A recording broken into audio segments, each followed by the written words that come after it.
राम राम मित्रांनो, मी अमोल कोळेकर पाटील. काल 20 तारीख होती आणि 20 तारखेला सगळ्या महाराष्ट्रामध्ये मतदान चांगलं झालं.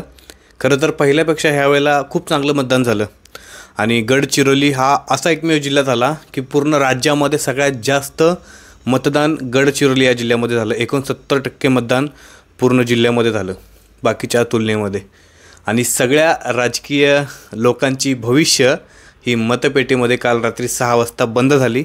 आता ते 23 तारखेला म्हणजे शनिवारी ओपन होतील आणि शनिवारी कळेल की कुठल्या मतदारसंघातून कुठला आमदार उभा राहिला आहे आणि कुठल्या आमदाराचं कुठल्या उमेदवाराचं जी मेहनत केली त्या मेहनतीला फळ मिळालं हे 23 तारखेला आपल्याला कळेल.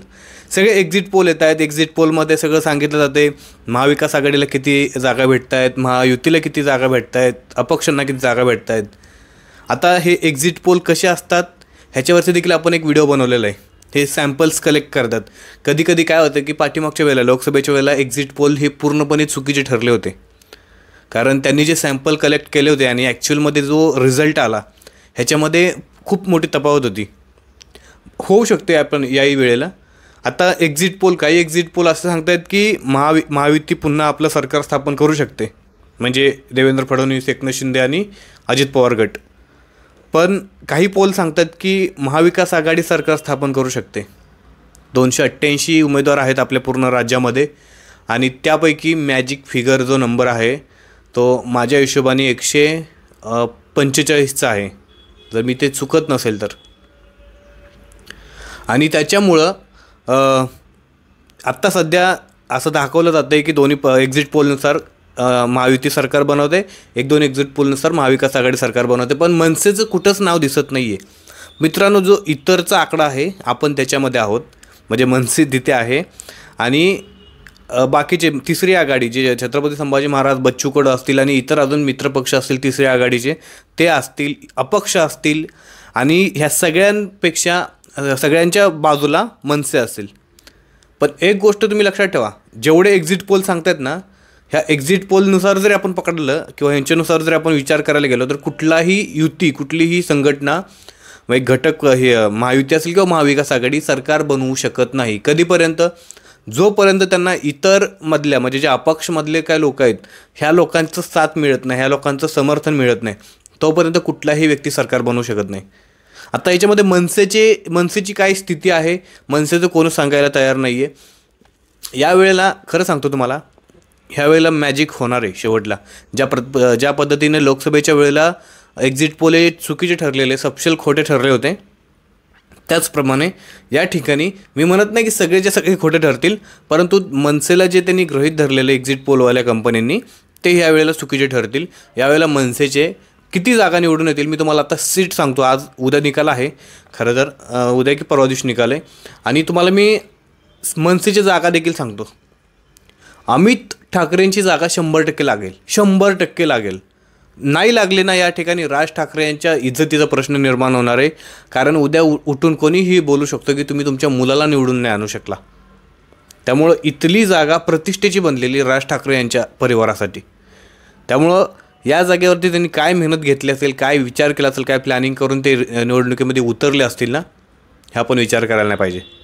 त्यामुळं अमित ठाकरेंची जागा 100% फिक्स आहे. दुसरी जागा 100% फिक्सवाली राजू पाटलांची जागा आहे. तुम्ही ज्या वेळेला शेवटची सभा राजू पाटलांच्या वेळेला झाली होती त्यावेळेला राज ठाकरे यांचा शब्द आठवला. राजू पाटलांना त्यांनी जवळ बोलवलं आणि सांगितलं की राजू तू ऑलरेडी जिंकलायस ना रे, कशाला मला सभा वगैरे घ्यायला होतं आहे. हे सगळं का बोलले माहिती आहे? सभा बघून बोलले. त्या सभेला तर एवढी प्रचंड गर्दी असू शकते आणि राजू पाटील म्हणजे काय असं फर्स्ट टाईम कॅन्डिडेट नव्हते, विद्यमान आमदार होते कल्याण ग्रामीणचे. त्याच्यामुळं विद्यमान आमदार असल्यामुळे आणि बाकीची ताकद असल्यामुळे कल्याण ग्रामीण हा मतदारसंघ पुन्हा एकदा राजू पाटलांच्या ताब्यात जाणार आहे. हे 2 आमदार फिक्स झाले. अविनाश जाधव, मी लिहून घ्या, आज उद्या 2 दिवसांनी निकाल लागेल. अविनाश जाधव 100% विजयी होतील. त्याचं कारण तुम्हाला सांगतो. संजय केळकर आणि अविनाश जाधव यांनी देखील आरोप केला की संजय केळकर यांनी पैसे म्हणजे खूप सारे वाटले. जरी पैसे वाटले असतील ना मित्रांनो, ह्यावेळेला पब्लिकने काय केलं आहे यावेळेला की पैसे घेतलेत, नाही असं नाही, पैसे घेऊन ज्यांना मतदान करायचं त्यांनाच केलं आहे. ज्यांच्याकडून पैसे घेतले त्यांना मतदान नाही केलेलं जनतेने. आता ते उघडपणे बोलणार नाहीत, पण मी जेवढ्या लोकांशी चर्चा केली ह्या सरासर असं झालेलं आहे. राजन नाईक प्रचारामध्ये कुठेही दिसले नाहीत. त्यांना तिकीट का दिलं होतं उद्धव बाळासाहेब ठाकरे गटाने मला अजूनपर्यंत कळलं नाही, कारण ते प्रचारामध्ये दिसलेच नाहीत. ना त्यांची सभा झाली, ना उद्धव ठाकरेंनी त्यांच्यासाठी सभा घेतली. ह्याचा अर्थ अविनाश जाधव यांना ग्रीन सिग्नल दिला होता की तू लढ, आम्ही कुठेही तुला हस्तक्षेप करणार नाही. कुठेच दिसले नाहीत, ना शिवसेना दिसली, ना राजन विचार दिसले. त्याच्यामुळे अविनाश जाधवांची ही जागा 100% निघणार, इथून निघणार आणि अविनाश जाधव आमदार होणार. त्याच्यानंतरची जागा तुम्हाला सांगतो मयुरेश वांजळेची. आता मग काल एक नवीन व्हिडिओ आला मयुरेश वांजळे यांच्या मतदारसंघातून, खडकवासला मतदारसंघातून राष्ट्रवादी काँग्रेस पक्षाचे तिथले जे उमेदवार होते त्यांनी मिरवणूक काढली काल, मी जिंकलो म्हणून. आणि यांनी ही अशीच मिरवणूक 2019ला देखील काढली होती आणि त्यावेळेला ते पडले होते. त्याचीच पुनरावृत्ती परत होईल. ते बोलतात ना, उतावळा नवरा गुडघ्याला वाशिंग, अशी गोष्ट झाली ती. म्हणजे हळदीने हात पिवळे वगैरे करणं, हे सगळ्या अशा गोष्टी. निकाल अजून लागायचं आहे, तोपर्यंत विजयाचे बॅनर हे ते. पण ठीक आहे, प्रेम आहे, विश्वास आहे. पण हा चुकीचं मग नंतर काय होतं की ज्यावेळेला 2019ला तेच झालं. आधी त्यांनी सगळे गुलाल बिलाल उधळले, निकालाच्या दिवशी पडले. नंतर काय, त्यामुळं मयुरेश वांजळेची जागा 100% निघणार आहे इथून. पब्लिकचा जो काही सपोर्ट होता, समर्थन होतं मयुरेशसाठी, आणि पब्लिक उतरलेलं प्रचारासाठी. कार्यकर्ते कमी होते परंतु पब्लिक प्रचारासाठी जास्त होते, जास्त बघायला मिळाले. त्याच्यामुळं खडकवासला विधानसभा मनसेची 100% निघेल. ठीक आहे. त्याच्यानंतर गजानन काळेंची जागा 100% निघण्याच्या मार्गावर आहे. जर या ठिकाणी जनतेने हा विचार केला असेल, तुम्हाला गजानन काळेंचा एकदम क्लिअर कट सांगून देतो काय विषय. भाजपची मतं मंदा म्हात्रे ज्या वेळेला आमदार होत्या, म्हणजे निवडून आल्या 2019च्या वेळेला, त्यावेळेला संदीप नाईक आणि मंदा म्हात्रे हे एकत्र लढले होते, एकत्र होते. त्यामुळे ह्या दोघांची मतं मंदा म्हात्रे यांना पडली. यावेळेला काय झालं माहिती आहे, संदीप नाईकची मतं डिवाईड झाली, मंदा म्हात्रेची मतं डिवाईड झाली, विजय नाहटा यांची मतं डिवाईड झाली, आणि या सगळ्यांचा परिणाम मनसेच्या मतावरती पडला आणि गजानन काळेंना ती मतं पडली असतील. त्यामुळे इथली जागा, बेलापूरची जागा निघणार म्हणजे निघणार. शिवडी विधानसभा घ्या, बाळा नांदगावकर ह्यांना कसं विसरून चालेल. इथं तर क्लिअर कट विजय आहे. काही म्हणा, बाळा नांदगावकरांची जागा तुम्हाला मिळालेली बघायला भेटेल. कारण या ठिकाणी भाजप, शिवसेना, एकनाथ शिंदे गट असेल आणि अजित पवार गट, ह्या सगळ्यांनी समर्थन तर दिलंच होतं. उलट या ठिकाणी भाजपचा स्वतःचा मतदारसंघ हा. यावेळेला बाळा नांदगावकर या ठिकाणावरनं आमदार खासदार झालते. छगन भुजबळांच्या विरोधात इथून खासदार झालते ते.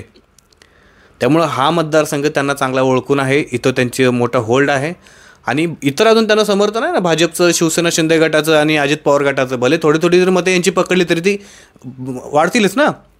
त्याच्यामुळे बाळा नांदगावकरांची जागा फिक्स आहे, एकदम फिक्स. संदीप देशपांडेंची थोडी घासाघीस होऊ शकते, कारण या ठिकाणी उद्धव ठाकरे यांचं चिरंजीव आहेत तिथं. जसं राज ठाकरे यांचे चिरंजीव अमित ठाकरे माहीमधून आपण जिंकून येणार म्हणून सांगतो, त्याच पद्धतीनं उद्धव ठाकरेंची देखील त्या ठिकाणी प्रतिष्ठेचा विषय बनलेला. त्यामुळे आदित्य ठाकरे निवडून येतील, संदीप देशपांडे चांगली मतं घेतील, 100% चांगली मतं घेतील. ठीक आहे. आणखी जागा आपले वणीचे राजू उंबरकर, 100% बोलू शकतो आपण, 99% तर शुअरिटी आहे राजू उंबरकरांची. आणि नाशिक दिनकर पाटलांना प्रचंड प्रतिसाद मिळाला जनतेचा. आणि राज ठाकरे साहेबांची देखील या ठिकाणी 2 सभा झाल्या आणि त्या दोन्ही सभेनंतर जे काय वारं बदललं, त्या ठिकाणी खूप चांगल्या ठिकाणी समर्थन मिळत गेलं आपल्या दिनकर पाटलांना. त्यामुळे नाशिकची जागा दिनकर पाटील 100% काढतील. बाकी बऱ्याच ठिकाणी मित्रांनो तुम्हाला सांगतो, मनसेचे उमेदवार हे 2 नंबरला असतील. गणेश भोकरे 2 नंबरला असतील. आले तर त्यांची जागा येईल.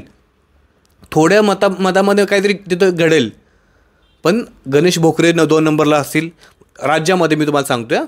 आणि महेंद्र भानुशाली चांदिवलीचे आपले 2 नंबरला असतील. ठाण्या माजिवडा बोळा विधानसभेचे संदीप पाचंगे. तुम्हाला सांगतो बरेचसे उमेदवार आहेत, खूप साऱ्या सीट्स या 2 नंबरवरती राहतील, कारण खूप सारी मतं मिळणार आहेत. आता शेवटी पैशाचा खेळ झालेला आहे, तुम्हालाही सगळ्यांना माहिती आहे. ती गोष्ट लपलेली नाही आहे. आणि जनता काय विचार करते तुम्हाला सांगू का, मला आत्ता काय मिळतं आहे ते जास्त बघते. मला 5 वर्षामध्ये काय मिळेल ते बघत नाही आहे. मला आत्ता किती रुपये मिळत आहेत, माझे आत्ताचे प्रॉब्लेम किती त्या रुपयांनी सॉल्व्ह होणार आहेत, हा विचार करून पैसे घेते. आणि पैसे एकदा घेतले की ते मतं द्यावीच लागतात. काही ग्रामीण भागामध्ये तर तुम्हाला सगळ्यांना माहिती आहे की लोकांची कार्ड जप्त केली पैसे दिल्यानंतर, वोटिंग कार्ड, आणि सांगितलं की मतदान केंद्रावरती या आम्ही तुम्हाला तिथं हे देऊ, वोटिंग कार्ड देऊ. आणि फक्त वोटिंग कार्ड देऊ नाही, तुम्ही तिथं जाऊन सांगायचं की आम्हाला जमत नाही काय, आम्ही अडाणी आहेत आणि मग आमची लोकं तुमच्यासोबत येतील आणि ते मतदान करून घेतील आमच्या सगळ्यांचं. असे देखील प्रकार घडलेले आहेत. ह्या सगळ्या गोष्टीमध्ये निवडणूक आयोगाची खरं तर हे सगळे हार आहे म्हणायचं. आणि निवडणूक आयोगाने जर तेवढ्या स्ट्रिक्टली हे सगळ्या निवडणुका पार पाडल्या तर पैशाचा हा काळा बाजार थांबेल आणि खरे उमेदवार हे निवडून येतील. खरं पैसे घेतलेत म्हणून लोकांना मतदान करायचं आहे असं नाही करतायत काय, कारण ग्रामीण भागामध्ये वगैरे लोक शब्दाला पक्के असतात. एकदा पैसे घेतले, त्याला शब्द दिला तुला मतदान देणार म्हणजे ते करतात. ते थोडेसे असतात. त्याच्यामुळं पैशाचा खेळ तर झालेला 100%.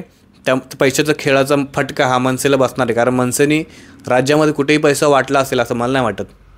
कारण त्यांची उमेदवार जे होते हे काय प्रस्थापित उमेदवार नव्हते. ते राज ठाकरे स्वतः बोलायचे की माझे उमेदवार प्रस्थापित नाही, ते विस्थापित आहेत.